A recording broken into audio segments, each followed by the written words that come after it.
Okie doke. Might have some more people coming in here, but gonna kick it off.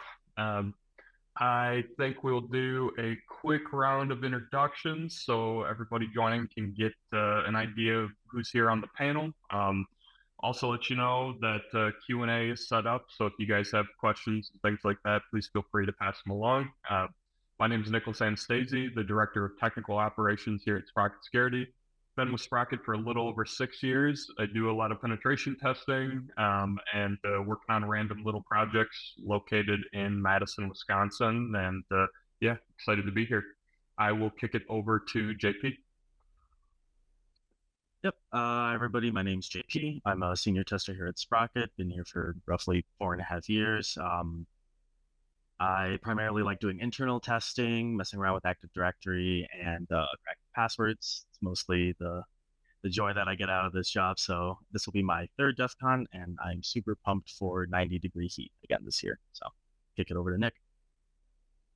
Thanks, JP. My name's Nick Hours. I'm a senior pen tester here at Sprocket as well. I joined going into this year, actually, I think early December of last year. I do just about anything hackery here that I can get my hands on. It's a lot of web app stuff, some internal stuff, definitely some research stuff, just all fun hackery things. And I am in Buffalo, New York, and looking forward to talking to you guys about Hacker Summer Camp today. And I get the honor of passing it to our special guest here, Mike Miller.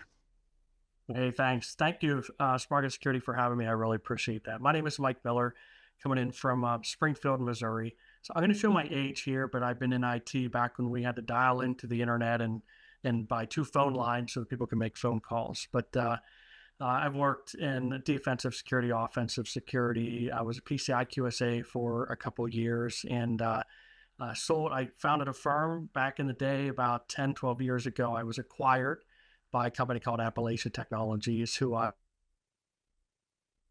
worked for them in a vCISO fashion. So again, thank you so much for having me here today. I really appreciate that.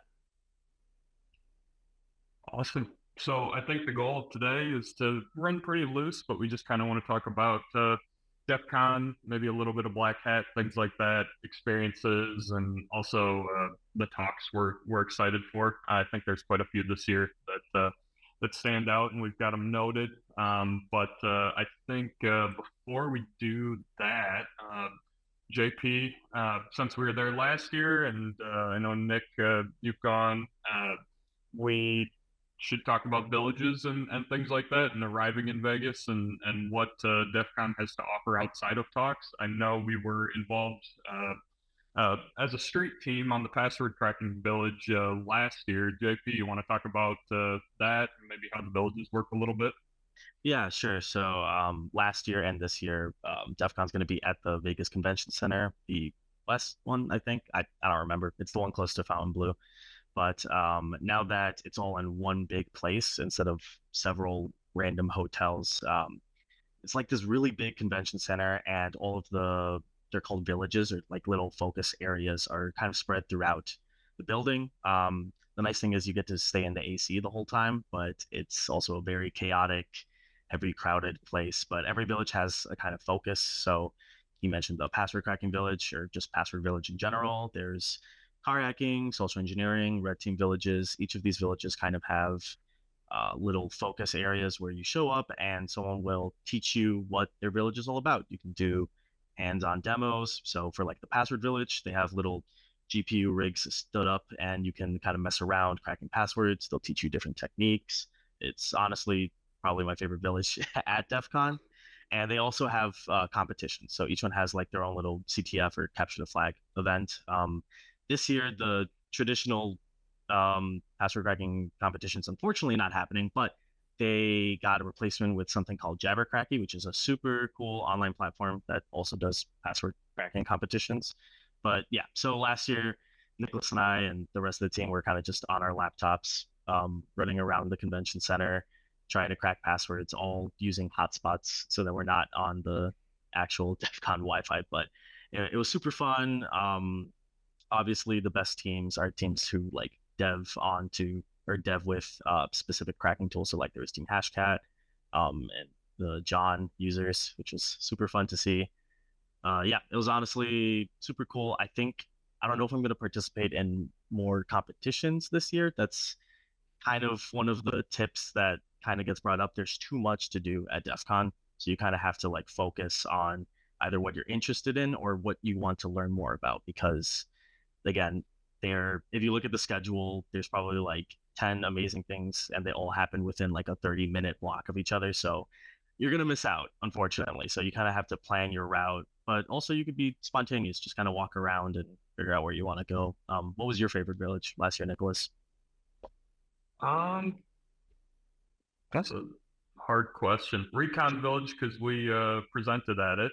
Oh, okay. But otherwise, it's weird because like a ton of them looked interesting. I just didn't want to rabbit hole on anything in particular. You see those guys that kind of hook into a village the first day, and then you go back the next day, and they're still there, and they're still there, and they're still there, and it's like I can see the value, especially if you're winning something big. The car hacking village was like you could win a Tesla or a Rivian. So I think people were like, yeah, I'm sure people flew out there just to do that because that's more than worth it if you can actually pull it off. But I liked I did do the tinfoil hat thing. I stole tinfoil. I wasn't supposed to, and I wore a hat around for a while until I had to pull it off. But otherwise, yeah, nothing really caught my interest a ton. It was more about just walking around and checking things out that I enjoyed. And then it was, they had the main stage talks and then little talks within each little village as well. So yeah, definitely. Nick, in the past, any that you rabbit holed on or liked, wish you could have spent some more time at? At the time when I had went, which was a couple years back, I was pretty heavy into trying to develop a little bit of a red team, so naturally had to make a visit to Red Team Village. It was, when I say packed, shoulder to shoulder, I don't want to use any other phrases, but it was tight in there. And, there was a lot of big names in there too. Of course, I think there was just as many people to see some of the personalities that were presenting there, the Hammonds and those folks of the world were doing some pretty cool presentations. So I had fun there. I had fun, definitely car hacking village. It was like, I think they were doing something with party mode in a Tesla and doing all sorts of fun stuff. And it was a little bit beyond even what I was there to learn. And I think for me, honestly, that was the challenge. It's how much of this stuff is like super cool Hollywood hacker kind of stuff to get involved in watching, and how much of it's going to be, I was there on the dollar of my current or my former employees. So it's kind of like, how much of this can I take back and actually, we're not hacking a bunch of Teslas in our day to day, sort of stuff. So that was for me, the balance is like, which of these villages are going to get me immediately usable knowledge and which of them are just pure entertainment, and I'm happy I'm in Vegas experiencing this. I think Hack a Satellite was actually pretty big that year too, if I'm not mistaken, so that was pretty cool to watch people doing it. Again, way over my head. Yeah, to your point, it's cool that it's all in one building now, JP, because I think I went the last year that it wasn't. So yeah. I got like super lost, man, trying to find my way around. At one point, I looked at a sign in some casino I thought was going to help me. I'm like, oh, maybe this is the right place. And it was like Super Bowl training, volunteers. And I was like, I'm about to just take that training at this point because it was so hot. And I just yes. looking. I know what you're talking about. I know that casino because when we were there, we were walking around. And we're like, all of a sudden, everyone here is 6'8" and built. And I was like, oh, it's like a Raiders reunion party. There's like a bunch of former players there and stuff. Oh, no. Okay, I know exactly what you're talking about because when I went there with Will, we walked to the Red Team Village. We passed that. We saw the line to get in, and we were like, we can just go back. It's fine. It's not worth going in there. So, JP, let me ask you a question. You said earlier, you only have so much time, and there are so many different, training things that you can do there. I feel like it's, kind of like a kid in a candy store, right? You only have a bag that's this big, but you got all this candy. So, you fly into Vegas and it's your first time going to Black Hat or going to DEF CON. Like, What's that experience like? You're going to run. The cybersecurity community is small, as we all know. You mentioned some names that we're all familiar with.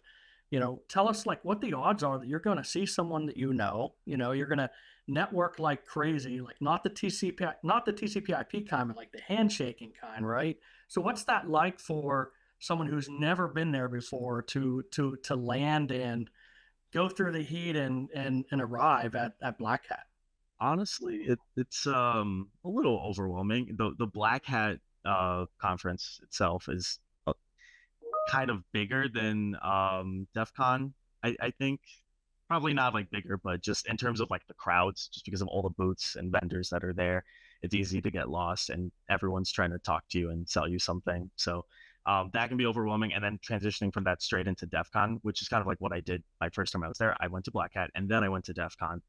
Um, it's a lot. And I think one of the things that helps is there's an app called the Hacker Tracker app, I believe. It's primarily for security conferences. I thought it was just for DEF CON. It might just be for DEF CON, but it's basically a list of the map of the venue, all the talks that are happening, all the workshops, all the demos, and all of like the little side events and parties that are happening. It lets you select each event that you want, kind of add it to your list as a bookmark, and then it'll like notify you, hey, this is going to happen in 30 minutes, but this conflicts with this. So you can kind of pick what you want to do. It's really nice. There's no other way to do DEF CON, in my opinion. I'm a very disorganized person, so I need like the little push notification saying, hey, that thing that you were really excited about 2 months ago is happening, and it's 8 miles away, and it's happening in 5 minutes. I'm like, all right, maybe I'll find something else, I guess. Yeah, But it's nice to have a resource like that. I know when I go, I'll have to definitely check that out because me and my, I guess, self-diagnosed ADHD, I'd just be all over the place, and at the end of the day, I'd probably miss all of the good stuff. yeah, I left my phone on silent, and I like hyper focused on a CTF that I had no chance of winning, and like 4 hours had passed, and I had missed eating, so Yeah, that was kind of a problem. And there's also I don't know who runs it. I think someone just is constantly like ingesting the little feed of people who have their own private parties that are happening. So there's a site called defconparties.com.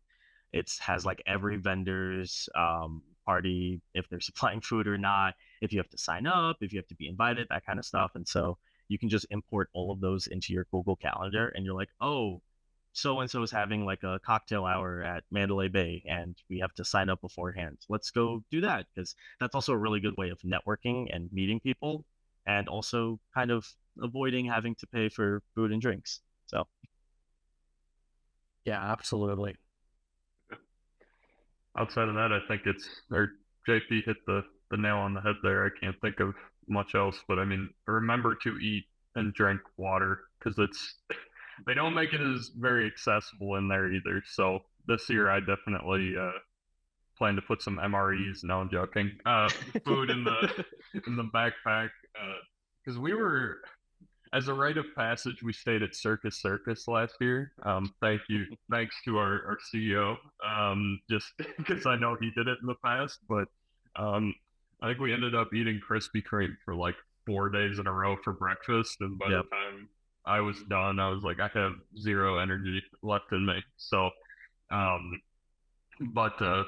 yeah, we had somebody ask about like content and sessions that kind of stand out to us, or things we're interested in, and JP and I kind of have a running list of stuff that we like. I generally like the crazy wild stuff. Last year it didn't feel like there was a ton of it. This year there's actually the things that maybe don't have like a practical use case, but are how the hell did you figure that out sort of talks that are nutty to me.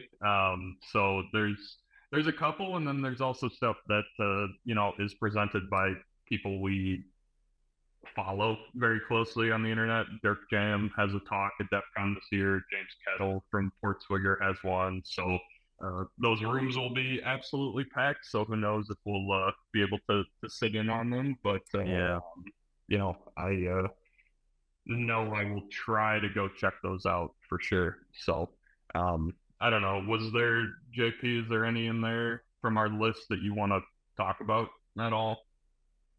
For the talks? Yeah.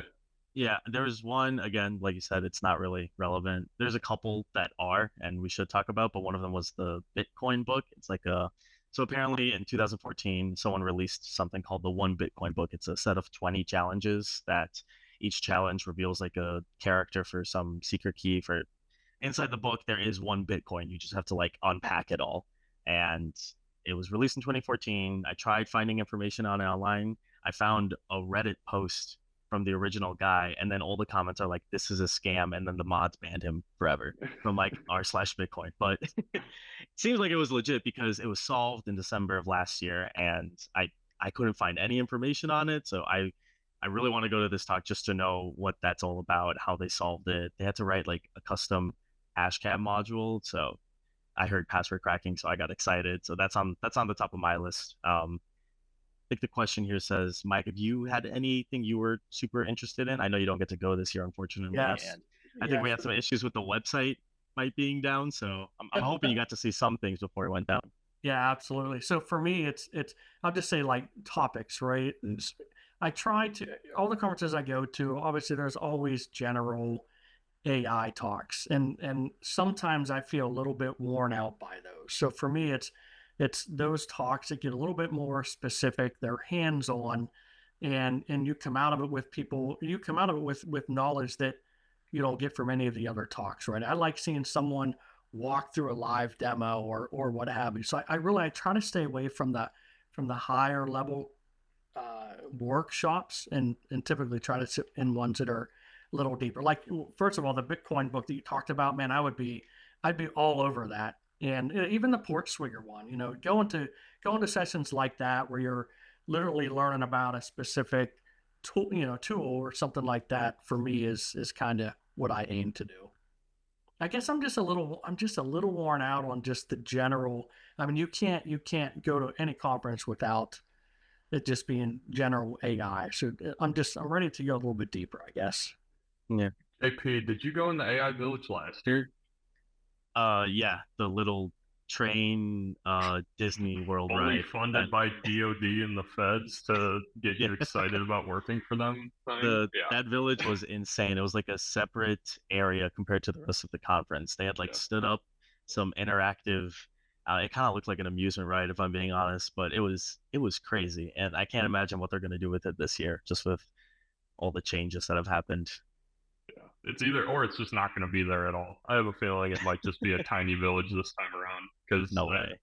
the amount of money they spent on that must have been insane. They had some heavy hitters though talking on that panel that I missed about surrounding like safety things and stuff like that. But yeah, there is also a lot of AI FUD out there.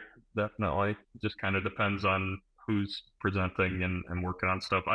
I don't see a ton of talks related to it this year. That's either because of the selection criteria that they're using, which wouldn't surprise me if they just cut a lot of those out, or next year will be the crazy year for it. Just because I feel like things are picking up uh pretty heavily right now. So I don't know, but outside of that, there's a couple talks that we've gotten to. Or one in particular, we got to use in the real world, the bad successor stuff, the BMSA research that was Akamai, right? Maybe like 2 months ago, something like that. So I think so. that was pretty cool. Be nice to. You always get a little bit more out of that than you might the blog article. It's not a super practical thing in the real world in most environments, but will be pretty nice or pretty neat to check out some of the reasoning behind that for sure. Nick, is there any you want to touch on or got you excited looking at? Yeah, I mean, I'll double down on anything that Kettle does. I'm sure I'm one in like a million, and I don't want to like fanboy too hard by any means, but his research has always changed the way I do web app testing for the following year or longer.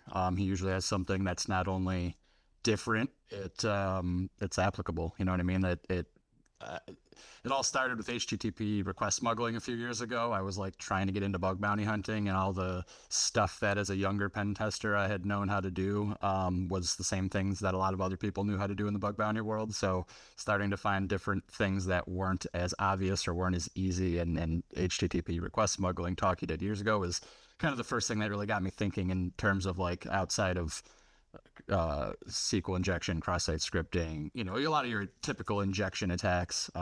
It was really thinking about the whole web stack. And so his research tends to do that, kind of gives you a new way of thinking about web infrastructure and how it surrounds like a web app or a web farm.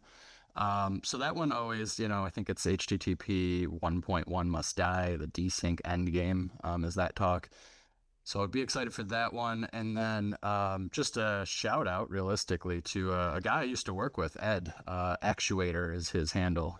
He actually is doing a talk there on pre-auth RCE and a couple like 5G and 4G LTE routers. I ran into him at the local Buffalo B-Sides a couple weeks ago. He was telling me it got accepted. I'm super excited for him. I know he's done a couple other talks. I think he's done some stuff at GERCON and a few other places too. So, also something worth looking into. I'm definitely going to be checking it out. Outside of that, it's definitely one of those drinking from the fire hose. Like everything sounds like it's interesting. Which things am I going to absorb the most? So I guess we'll kind of see. Yeah, go ahead, Mike. There's a comment there by Nathan. It says with all the tech out there, he's saying, should we really be connecting to our work VPN? On your hotspot, or should we be too paranoid too? And I'll reflect for a second. I remember this was a couple of years ago, the MGM breach that happened, and I was speaking at a conference when that happened, and I believe it was around the same week of Black Hat and DEFCON, and I remember seeing tweets and so on about probably happened because they were there. So when you have some of the smartest people in the world all arriving at one place, I foresee like the city and the businesses and organizations maybe be a little anxious. But how would you guys answer that question for Nathan? Yeah, purely, I am not fully caught up on what the ultimate attack was with MGM, so I will just say allegedly, purely coincidental that DEF CON and Black Hat were happening at the same time, and just kind of the beef between that is the whole reason they moved venues actually. So that's unfortunate, but so there's actually something in DEF CON called the Wall of Sheep. It's basically everyone in the packet forensics village, I forget what it's called, but if they find anything interesting sniffing over the wire, credentials, social security numbers, they get added to the wall. It's like a big screen with all the things people shouldn't have been doing on the DEF CON guest Wi-Fi. So there is some concern there. Everyone there is going to have a little Ponagachi. So even if you're connected to your hotspot, you're going to get D-off like crazy. I think constantly. Yeah. Those people suck. Who has one of those? That's crazy. But I think just general common sense needs to kind of be employed. And I say this as someone who does connect to their hotspot and then uses Tailscale to talk back to all of like the things I have hosted in my home lab. So just maybe avoid doing things in the convention, but also I feel like there's always been a misused sense of fear with doing stuff at DEF CON. Yeah. Like I remember before I had gone, everyone in like forums are like, oh, you need to bring a burner laptop and you need to pour cement in your USB port. Otherwise someone's going to walk up to you and stick a rubber duck. Like, no, you don't need to do that. Obviously some people are going to be doing things they probably shouldn't be, but I think, just employ some common sense. Don't use the DEF CON guest Wi-Fi. If you have to do something important, maybe wait till you're back at your hotel if you're absolutely maybe don't log into the bank. Maybe don't log into the bank. Maybe don't do that. Sitting there. Yeah. Controversial opinion, maybe not. An attacker with the capabilities to work around like all of that does not need to catch you at DEF CON. You're exactly you're right. I don't care. Yeah. So, they got bigger, better things to do. Or if they want to get you at home, they'll get you at home. The risk is somebody walking around with some random unknown thing that nobody's ever seen or been able to to do before, but which does happen, but yeah. Yeah, I don't know. I mean, those exploits are worth so much money. I can't imagine walking around DEF CON burning them when I could sell them for like $1 million on the market. The ones that get burned, I feel like, are more of like the funny ones. Yeah. I remember I was on the developer beta for iOS, so it didn't affect me. But when we went 2 years ago, people were doing I think it was the Apple TV push spam, the Bluetooth spam, and like literally since then, that's been added to a Flipper Zero now with like a little kitchen sink where you get spam. This AirTag would like to join your network, or this TV would like to connect to your account, and you couldn't really walk around anywhere in DEF CON without turning off Bluetooth for that reason. But it's not like it was malicious, but yeah. When it first came out, that was cool. Now it's truly skiddy behavior. Now I'm just annoyed. Yeah. I'll go to a conference and I'm getting like spam. I'm like, stop. I just want to. So, go ahead, Nicholas. I was gonna say, Nate, we know you. Hook up with us there, and we'll let you know what we're doing and what we're worried about. So. So a little bit of a turn. Tell me about the conference swag, because I'm telling you, when I go to conferences, after I'm done speaking, man, I look like I'm in a grocery store shopping. You know, I go for the swags. What's the coolest piece of swag you've gotten from a conference? Oh, ever? Well, no, we'll say from DEF CON or Black Hat.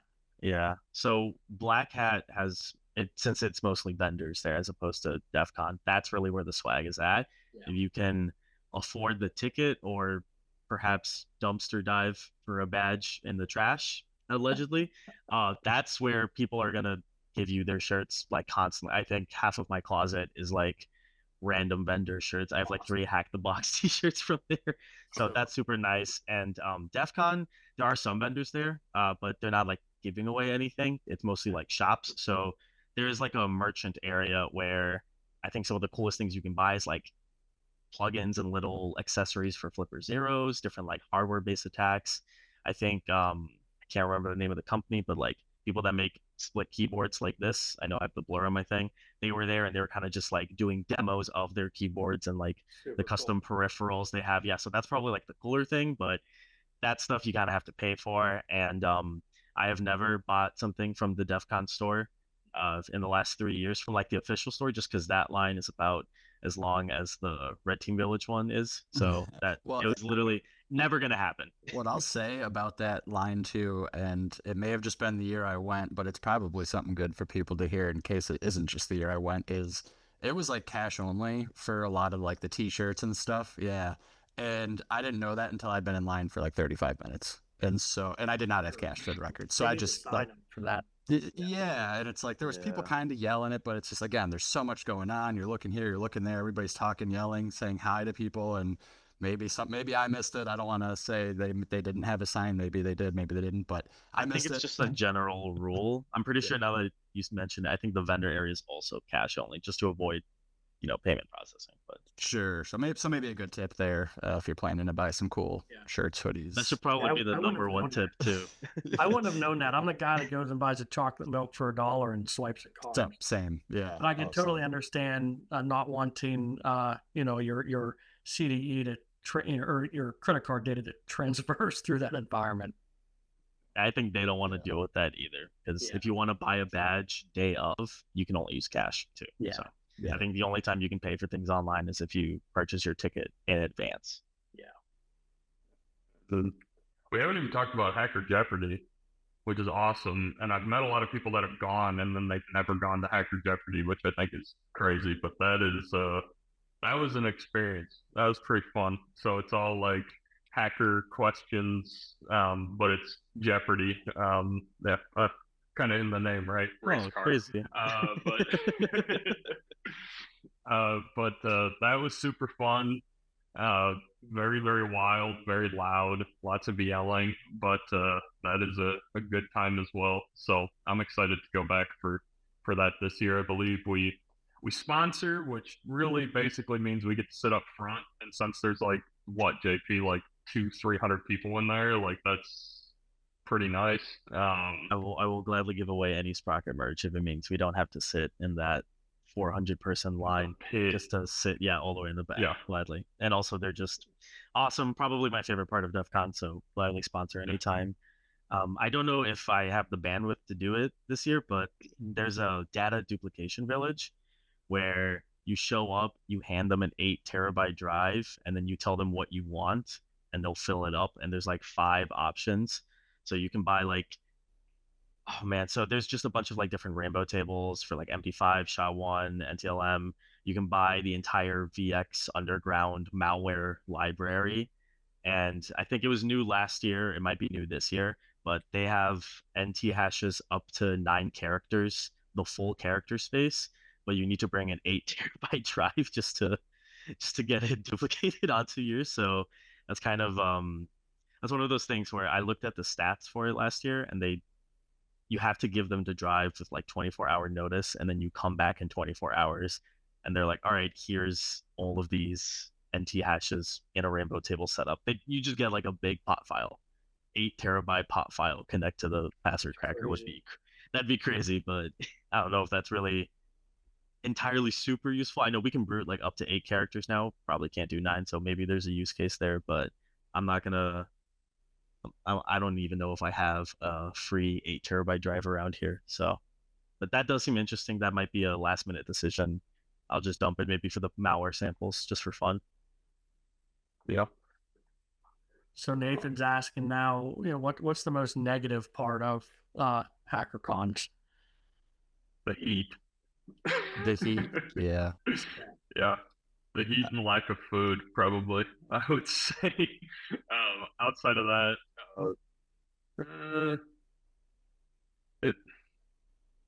well, okay, I'll kick it over to you guys because I have other thoughts, but you guys go for it.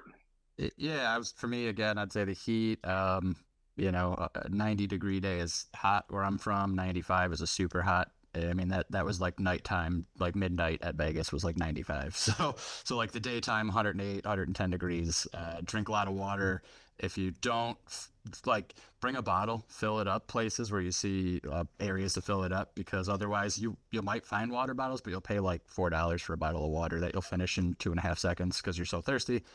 So I'd say like those are kind of like I don't know, they're like battle wounds once you go through them. So like they're negatives, but you're kind of like, yeah, you got to survive the heat. And then just for me, it's a weird negative because I guess it's a good thing, but it's just that there's so many good things to pick from, and you're gonna inevitably miss something that you probably wanted to see. That's a negative, I guess, in a way. Fear of missing out. Fear that you're gonna miss something that's yeah. Yep, exactly. I see it passed around sometimes like a 3-2-1 rule, but those numbers should be much bigger. It's 3 hours of sleep minimum, 2 meals minimum, 1 shower minimum. Those should be significantly higher, but if you're not meeting those requirements, at least do that, please, because in the summer, in August, yeah, that's going to be horrible. But yeah, and it was tough for me last year because I'm like in bed by 9 kind of guy, and we're out till like 2, 3 in the morning, and I can't. Like, by the time we were done with that, I was sick, and I was exhausted. I think I slept for like a week. Later, I was sick and then really, really tired. So it was just like a week of sleeping on the couch and stuff by the time I got back. So staying healthy, staying sanitized, fed, that sort of thing, I think is, it's the same when you go into any big crowd for an elongated period of time. You just kind of get so excited you forget about stuff. So that, I think they should just move this to December. I think that might be the play, honestly. That's what that Carly says. Why do they have to do it in August? Maybe it's to weed out the weak. Who knows? That could be. Oh, okay. Yeah. I do know that Nate's question, it's mostly about HackerCons in general. So, I know this is specific to DEF CON, but Mike, are there any other conferences that you like or recommend? And are there negatives with those as opposed to the biggest?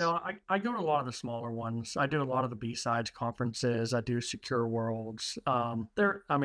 Obviously they're much smaller, 400 or 500 people.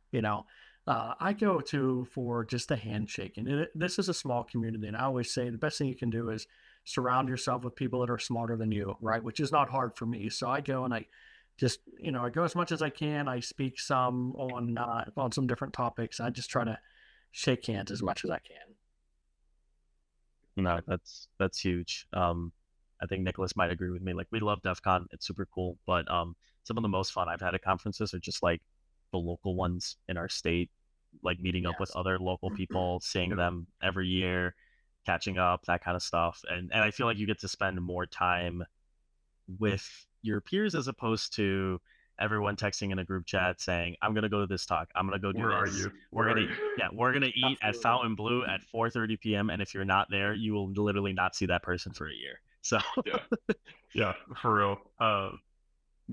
Our organization about 4 years ago started our first conference, and it's kind of crazy how quickly it grew too. It's in Pennsylvania this year. It's at the Hershey Lodge.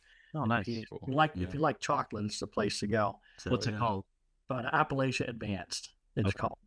Yeah. Cool. And so it started small, but it's growing, and it sometimes, like you said, the small feel is just nice. You feel like you actually got to see everything and talk to everybody, and that's just a good feeling. Yeah, absolutely. Yeah, I just Buffalo B-Sides here is, I think, on its 4th, so still pretty new, and it's every year they sell out of tickets, and every year they come up with maybe 50 more tickets than they did the previous year. So it's a steady growth, but still small enough where you'll probably see and do pretty much everything you want to, say hi to everybody. It's always a good time, and funny enough, to kind of marry the two topics here. Some of the people that I run into at these cons are like, are you going to be at DEF CON? Or in fact, I spoke on a Buffalo B-Sides panel this year, and a co-panelist, she is for several years now one of the DEF CON, I don't want to misquote the title, but she works very closely with DEF CON. DEF CON is volunteer every year, and she was talking about going this year. And so it's a goon. Is that the term for the people in the red shirts? The DEF CON goons? Yeah. I don't. Maybe. I mean, that's definitely the term. Maybe she plans for it. Okay, yeah, Robert. Yeah. Yes. I was gonna say that's definitely the term. I just don't know if she referred to it maybe because she wanted to have a more glamorous name as a female. I'm not sure, but I know she didn't say goon. But you're right. That is the word. But anyways, yeah. So super cool to, I guess, point being, super cool to network with people. Sometimes you won't see them again for a year. Sometimes you'll see them at a local con. It's its own little tight knit community, despite being very spread out. So. I'm very excited to see a lot of buddies that we don't get to see usually. So it's funny. Like, there are people that live maybe an hour from JP and I, but we don't see them unless we're at a con, just because we're all stuck at our desks all the time. So being able to hang out for a few days and joke around, and it's a lot of like just telling war stories and cool things that you learn from. I even this year, like, CypherCon and stuff, running into people, it was, hey, have you done this and that and blah blah blah blah, and then I go use it on an engagement, and that's like where I get a lot of the fun, kind of cool, useful stuff from, is the networking and just hanging and talking shop and stuff with people. For us, I mean, I think it's probably this way for everybody, but for nerds, like, it's sometimes harder in our home lives to find those type of conversations outside of work. So, like, being able to, hang out and talk through things like that, and is going to be fun. So we're going to eat good this year. Yeah, I hope hope so. Burritos, we're going to tear it up. So it'll be good. Yeah. I think you're definitely right. This isn't like to discount big talks or anything, but I've definitely learned more from those interactions, networking, and little private conversations at local B-Sides that have been applicable to the things I want to do, as opposed to a big talk where someone reveals a super cool technique, you go home, you try it out, and it's already patched, which is not a bad thing, but yeah. B-Sides are great. Yeah. Hacker, we like to pretend that we want to help everything, and we do, but at the same time, we're like, I want to use that, like, at the same time. So it's tough, but anywho, I think we're getting close to time here. Are there any other questions from the audience that we could address? I think we've hit all these questions. Yeah, more love for the B-Sides events. Yep. Milwaukee's got I think it was new last year, so it'll be the third one next year. Super excited for that. Have you all been to the Sphere? We haven't been in it. We've looked at it. But yeah. Get in it. I've been in it. It's pretty cool. Have you? Oh, Pepper. man. Yeah. It's it definitely kind of takes your breath away when you walk in, and the air conditioning is really good, and the food as well. And they do take credit card. That's Those good. are all At good least. tips. Yeah, I was pretty bummed out the first year I went. It was like 3 weeks before they opened the Sphere. So I Oh, walked man. I walked all the way from Luxor to there in the heat. It's like a 2-mile walk. But I stopped in all the casinos. I stopped for a couple drinks, adult beverages, kept walking. Yeah. And then made myself to the Sphere and climbed. I don't want to say climbed over the fence. Climbed to the top of the fence and took a picture, so I had one to prove I made it, and Awesome. survived my way back over time. And yeah, no, I want to go in next time I go. Yeah, Definitely worth it. for sure. Yeah. So, yeah, that thing looks gigantic. Like I've never been in it, but we've only driven past it, and it's always has. I gotta imagine it's very expensive to get ad space in that. I don't Oh my want to God. start talking about the Sphere, but I feel like we do this every time. But It's when we talk about debauchery, that's towards the top of the list for sure. That's one of those things that you're like, I can't believe humans built this and decided to build it, and it was cost effective and 900 other things. Like, but I mean, we're talking about it, which means it was very effective for them. So Yeah. I like the mental image of Nick like a little hobbit dodging the sun's rays by going into every shadow that he can for 2 miles. It's not you're pretty much dead on. That's more advice. If you're gonna take a long walk, I mean, there's so many little like shady, like you could kind of catch some cold air from a store or a casino. Cool. Like a restaurant that's just spraying out water so that its customers don't dehydrate instantly. Yeah, waiting for a table. Yeah, absolutely. anyways, alrighty. We appreciate the time, everybody joining.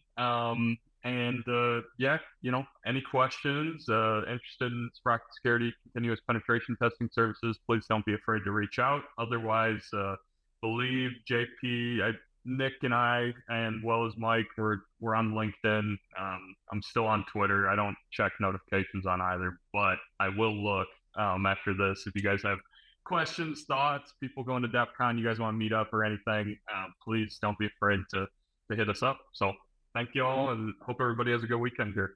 Thanks, guys. Thanks for having me. I appreciate it. Yep, for sure. All right. Take care. Bye now.